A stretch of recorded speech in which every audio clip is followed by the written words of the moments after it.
Well, I've been following an interesting little story for a while, and I think it was Finland that was trialing or talking about wanting to trial a system known as basic income for everybody, except they're going to trial it not with everybody, but a select number of citizens.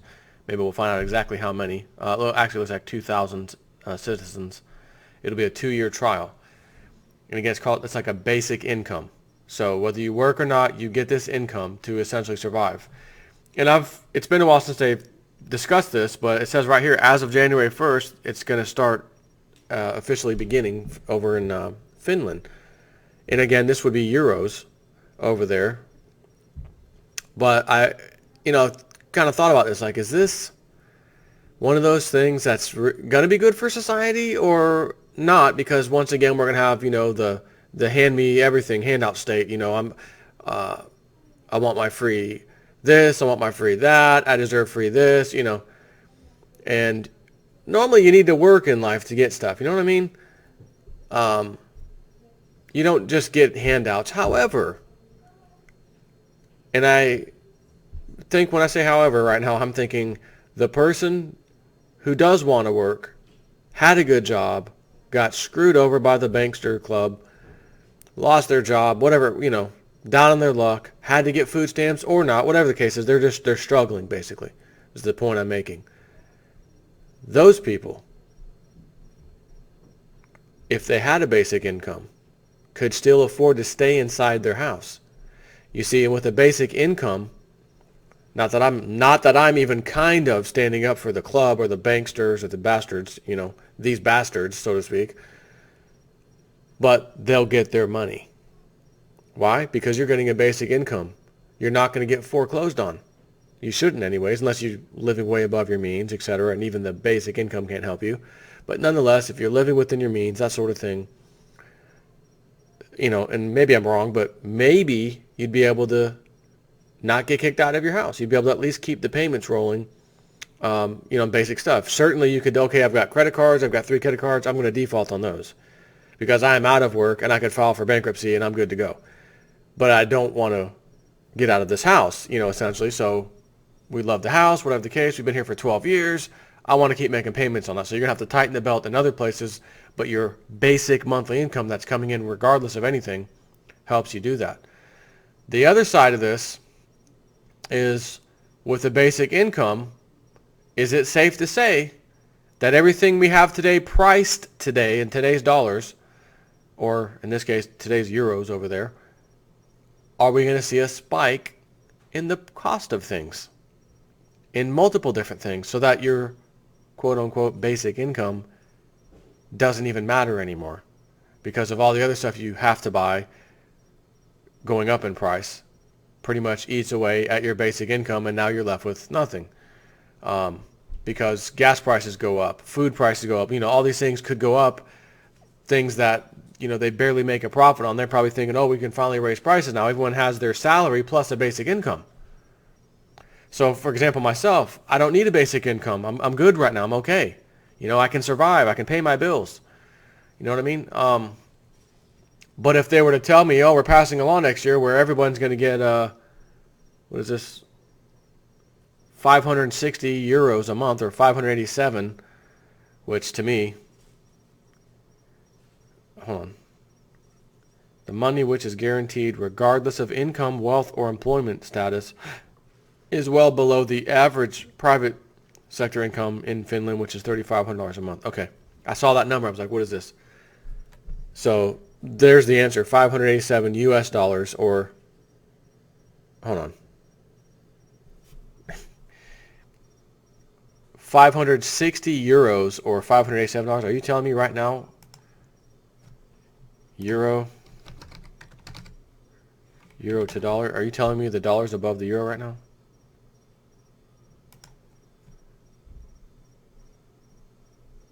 €1.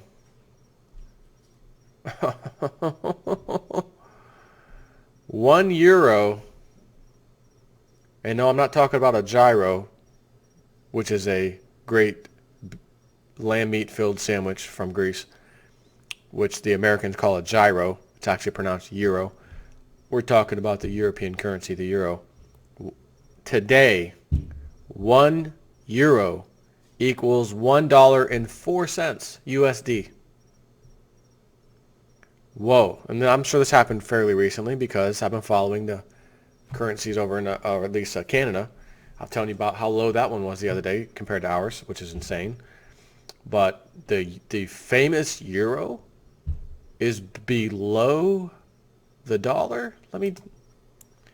I got to get into something real quick. How many times has the dollar been higher than the euro? Did you mean how many times has the dollar been higher than the euro? Yes, that's what I meant because that's what I thought I spelled. It looks like never. Well, at least in this chart. How far back can we go? I don't know. 2016. I don't know, but anyways, long story short, when I'm reading this article, I said, wait a minute, I think that's backwards. I think what they meant to say was 587 euros equals $560. But no, it said it the other way, so I had to go look, and sure enough, $1.04 to the euro being a dollar. Whoa. Anyways, the whole thing where I was saying help someone pay their rent, I don't know who's paying 560 or even 580. Let's call it 600 just to be nice. Let's say the whatever what do they call this again? The guaranteed income. Let's call it $600 or 600 euros either way. That's not paying anybody's rent. Let's be real.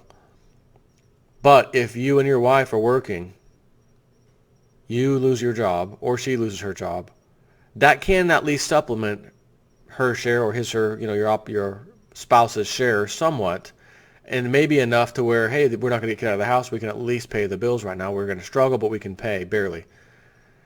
So I can see where this would be a good thing, but I can also see if something like this were to kick in anywhere, and if they make this the norm everywhere, I have a sneaky suspicion prices are going to rise, and it's going to eat up that little basic income, and it's going to become useless.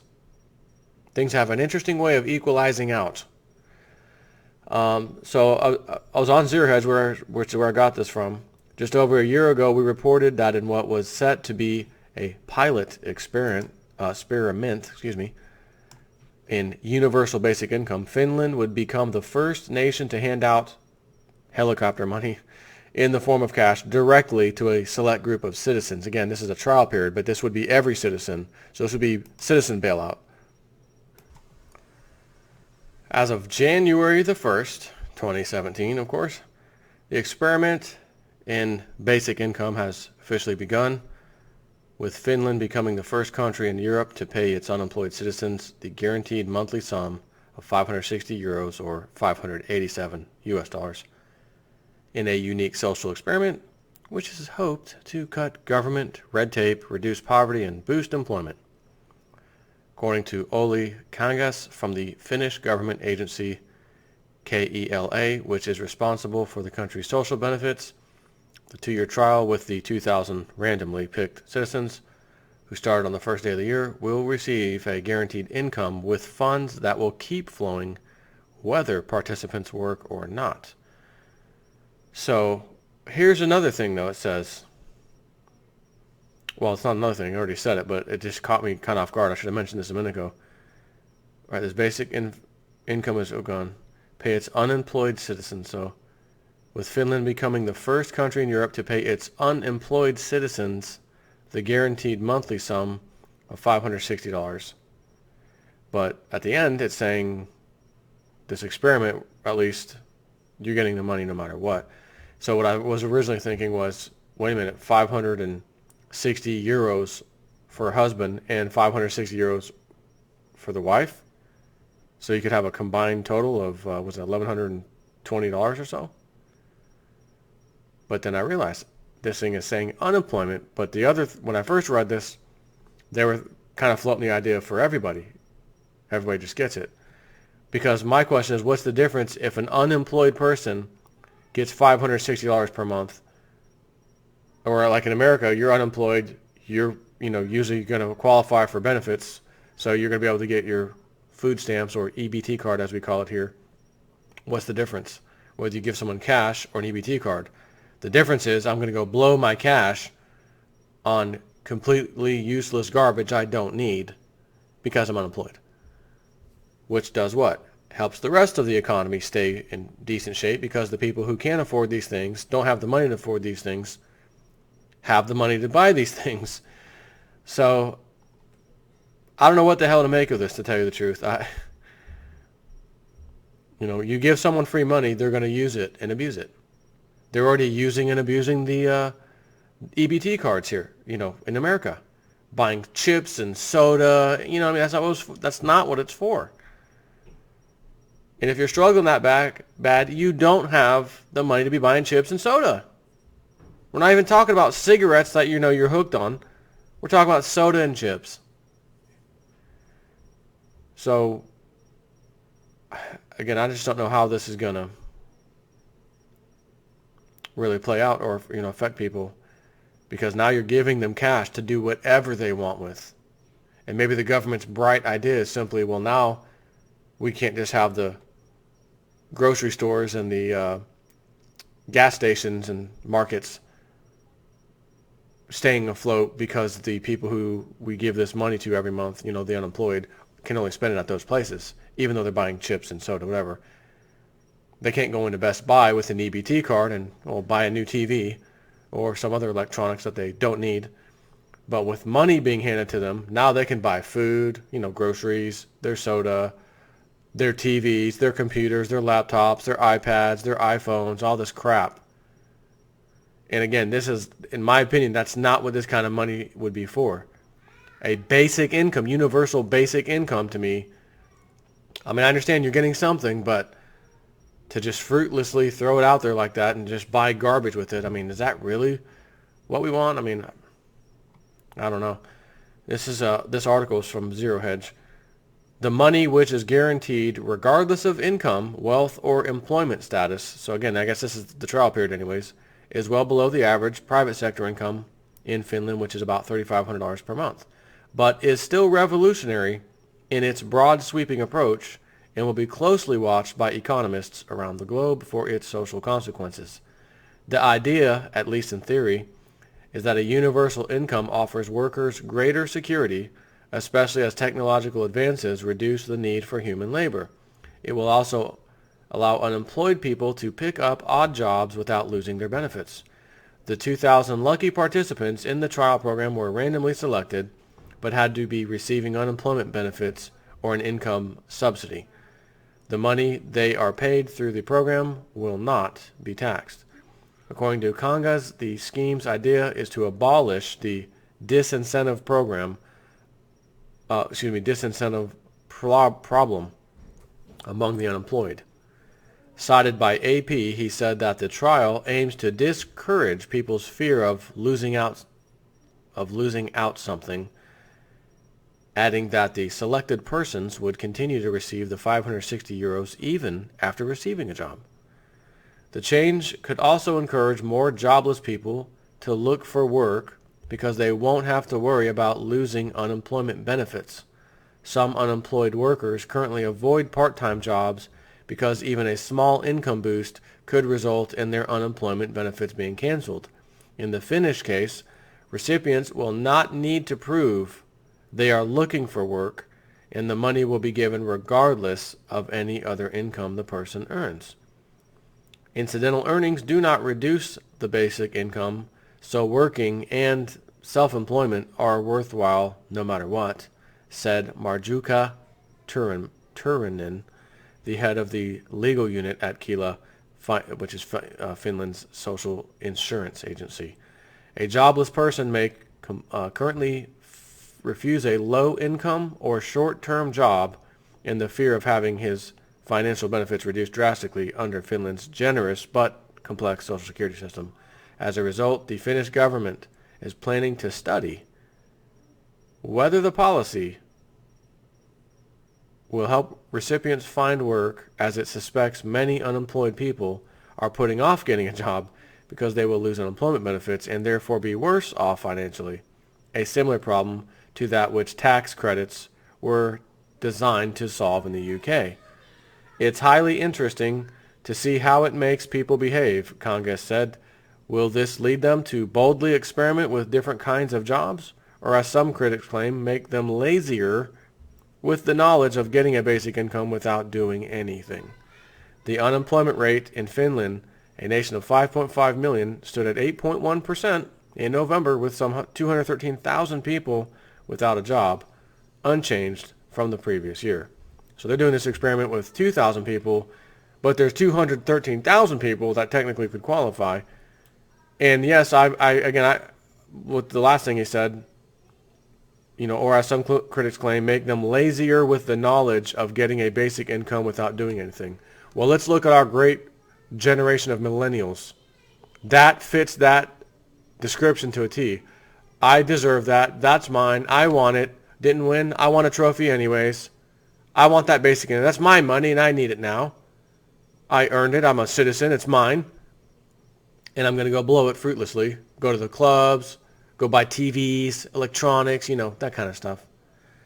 So yeah, I personally think we've already seen enough data with what we have currently. EBT, for example, food stamps. Is it abused? Absolutely. You have all these people, a lot of them immigrants, doing under the table work, so to speak, getting cash money, but are essentially not counted as someone having a job. Therefore, they qualify for EBT. So when they're standing in front of you in Walmart, checking out, and they open their wallet, like I remember someone telling me, reading this, they saw this immigrant in front of them, Mexican in this case because it was in Florida, and that's typically what we see in Florida, by the way. Open his wallet, big old fat stash of cash in there. Big stack. But he pulled out his EBT card and paid with that instead. And when the guy got to the register, which he was next in line, he said, hey, how often do you see the people coming in here with this kind of, the EBT? He said, oh, it was either 1 out of 3 or 1 out of 2. I can't remember. So anyway, so that's just this is a real life example I'm telling you about. How many people are coming out about 1 out of 2 or 1 out of 3? I can't remember the number that he said was using EBT at this particular Walmart Supercenter. But that should piss you off. Why do I and you, regardless of how much income any of us makes, although I will say especially those of us who don't make that much money, plenty of people out there who don't, and are able to maybe just barely pay their bills or just, a little nervous but can get stuff paid, I don't know, maybe I should say the typical American. That's where we are these days. To see an immigrant, not supposed to really be here, illegal immigrant for the most part, who somehow qualifies to get health care, they can get their driver's license even, in some cases, and they qualify for EBT, food stamps, and you see them open this wallet full of cash, under the table money they earned, not reporting to the government. No, I don't have a job. But they do have a job. So they get all of the benefits that you wish you had. And they get their job under the table. And they also get EBT, because I'm not saying that you want EBT, but they also get EBT. Help them pay for the groceries, which is why he pulled out that EBT card and paid with it. So, again, what do people do when given free handouts? Well, I'm going to give you another personal story. Not necessarily from people, but we are animals. People are animals. And I got an animal story for you, where I used to live in Brandon. Peacocks. 70, 80 of these things sometimes in the street. Not in the neighborhood, in the street we're on only, because a couple of people there fed the living crap out of them, and that's where they realized home was. So, peacocks, generally, like any other bird, have to go find food and water and eat and drink, find a safe place to give birth or lay their eggs, whatever. And I will tell you a funny story. I'm gonna end this with a funny story from a peacock egg. I may have told you this before, but if I didn't, I'm going to tell you now, and you're going to like this. Real life Jason at 4 story with the peacock egg. But before I get to that, these things are being fed. They have shelter. They're little babies. Everything's fine. There's no predator whatsoever for these things, except for the occasional car that crushes one every great once in a while going down the street. What happens when you take away the bird seeds and the free drinking water and everything around the neighborhood? Well, nature kicks in. The birds will start dying off because there's not enough food in a little neighborhood. Not for a bunch of, 70 to 80 peacocks at sometimes, those levels sometimes. No, they're going to starve to death. There'll be a few left. But when you give them the handouts, they don't even have to try. They're walking around like they own the place, care in sight, just strutting around. The big males, doing their little dance thing. The females doing hey, look over here, let's have some more babies. It's got plenty of food and water. Life is good. So that's the personal story of another animal. And we saw how another animal easily gave us the answer. Yeah, we're going to reproduce out of control so that our chitlins can have some of this free food and water too. Easily. Now, when I was in the old house, we at the time had a couple of chickens. No, we had 3 chickens. And then we realized, because we wanted hens, not roosters, but they were young, and it's really hard to, I guess, figure out that. But the guy told us, oh yeah, they're all hens. No, they weren't. 2 were roosters. 1 was a hen. So we put an ad on Craigslist. Someone came and got the males. So we had 1 hen, and then my wife's like, oh, let's get I want to get a duck and a chick or something. I don't know what it was. Anyways, I think we had at one time 2 chickens. They were on the same age, or hens, I should say, and a duck. And we're like, oh, well, they're saying within a month or 2 from now, they might start laying. So we're like, okay. So it was kind of getting close to that first month. And I'm in my backyard. We had this little wooden swing set we bought for the kids when they were really little. And in the center of it was a square. It was squared off, and it had a bottom piece where grass and stuff would be, because it just sat there. Didn't have an actual bottom flat piece. So I'd have to go in there with the weed whacker and, hit those weeds up. And I was slacking a little bit for maybe a week. I should have mowed the lawn, and I didn't. Finally get out there. Let me go out there and weed whack around there. Lawn was mowed, but that place needed it, that area. I look in there, and I can see an indentation. Oh, shoot, one of our chickens. It's got to be the duck. It's got to be the duck, because this is a larger than normal egg. Not a lot, but noticeably larger than a normal sized egg. The duck is laying eggs first, because the duck egg is larger. Oh, great, Evelyn, we got a duck egg. And we'd already had some other, regular eggs we always get. Well, we're going to have breakfast tomorrow. We'll have an organic egg from the duck. Crack that sucker open. Sure enough, looked like any other egg you'd ever expect, just a little bit larger. Ate the crap out of that egg, and it tasted just great, just fine. And then I saw Mama Peacock browsing around my yard in that spot, looking around. And then it hit me. Oh my God, we ate a peacock egg. Evelyn, we ate a freaking peacock egg. The duck didn't lay the egg. Because after that, there were no more eggs. So if it was the duck, it would have laid more, they'd keep laying. Same with the chickens. Oh my God, we had a peacock egg. I'm thinking, it didn't come out, sometimes if it's fertilized, you crack an egg open, it's like a stillborn chicken, or in this case, a peacock in there. Nope. It had nice, some sunny side up eggs, or whatever. It was great. Never forget that. And I felt like, I'm not going to lie. As much as those peacocks pissed me off, I felt like I got a tiny bit of revenge. Not on purpose. I would never do that to get revenge on a helpless, animal. But as many times as those things squawked and crapped all over my sidewalk and crapped all over the freaking tree in my front yard, which landed in the grass, which was a big giant pile, I felt like, this is kind of revenge. I didn't mean to, but since I did, I'm chalking that one off as a little bit of revenge to the peacocks who kept me up screaming in the middle of the night. Every time a freaking car went over a speed bump, made a little noise, the alarm went off as far as peacock land goes, and this one screams, then that one over there screams, and the one back over here screams. Okay, everything's cool. Then another car comes over, 2 o'clock in the morning. Same, the first one screams, second one screams, third one screams. Okay, we're good. I'm thinking, you idiot birds. How many cars? It's the same sound every time down, every freaking night practically. Don't you know what that is by now? Don't you get used to hearing certain things that you write off as normal? You don't have to scream about? Jeez. No, that's not the case. So JSNP 4 1, no, more like Peacocks 1500, JSNP 4 1 with the egg. Take care.